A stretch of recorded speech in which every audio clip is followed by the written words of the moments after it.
of our people. The Khasi Department of St. Edmund'S College organized a program to celebrate 180 years of Khasi language as the language of writing. Speaking on the occasion, Principal of the college, Dr. Sylvanus Lamare, said that different authors like Jiban Roy Mairom, Rabon Singh Kharsuka and Radon Singh Berry Karwanlang initially started writing Khasi. College students and teachers were also present on the occasion.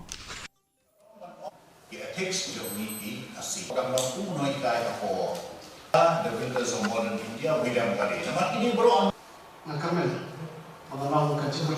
Jadi nak terang di dalam kamar rumah komunikasi, paling sa pasal cikgu itu ke bagi orang tak.